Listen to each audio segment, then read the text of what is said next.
Hey there, I'm going to show you 3 ways to prepare your screen for video conferencing. The first one I want to show you is a split screen. So you can see here I have 3 tabs open, but if I wanted to see 2 tabs at the same time, what I would do is I could drag this, I'd left click and hold and bring it down so it becomes its own window.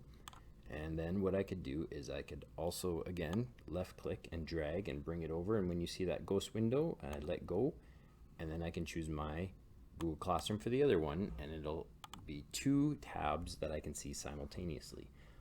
Another way to do it is if I had this window here, and if I have it open, and if I say Windows left arrow, it will snap it on that side, and if I say Windows right arrow, it will snap it on that side, and I'm going to choose my Google Classroom again on this side. This is handy if you have 2 things that you're working on or going back and forth or cutting and pasting. For example, if I wanted to copy this link, and if I wanted to place this in my stream in my Google Classroom, then I don't even need to go toggle back and forth between the windows. I can just have it open, place it in, and away I go, and it makes it so much easier. So that's the first thing I wanted to show you, is the split screen. The second one I want to show you is if you are on a desktop or a laptop, if you right click and you go to display settings, you can have an external monitor or 2 monitors on your desktop possibly. And you can see that they are labeled here. If I identify, you'll see the one here, and there's a 2 happening on my external monitor. Now, if physically my second screen is actually on the left side of my first screen, I can bring this over and I can move it around so that I can fit it to make sure that it matches my physical space, so that if I'm dragging things back and forth, it goes the right way or the correct way and not the confusing way. So that's one thing, but just make sure if you do change this, you have to hit apply to keep those changes. And if you scroll down a little further, you'll see there's multiple displays. If you wanted to duplicate, that means that you'll see the same thing on both monitors, or extend means that you can have 2 things happening.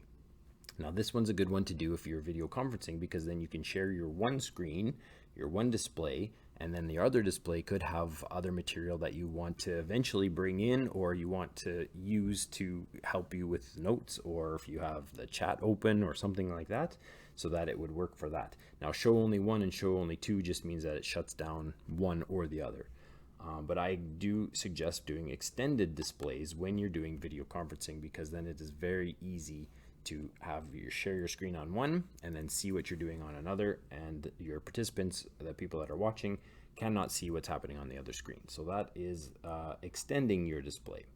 Now the last one I want to show you is if you are doing a Teams video meet. I'm just going to open up here. And if I wanted to share my screen while I'm presenting, you'll see this right in the middle here, this open share tray or the share screen. If I click this, you can see there's a lot of things that come up.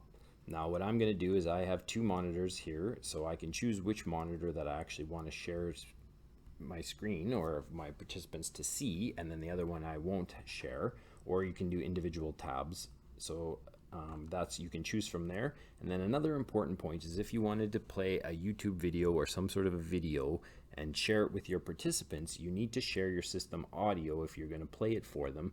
That way they can also hear the sound. So you have to click this one on, and you'll have to do that every time. Unfortunately, there's not a default mode, but you'll have to do that in order to have your participants hear anything that you want to play while you're sharing your screen.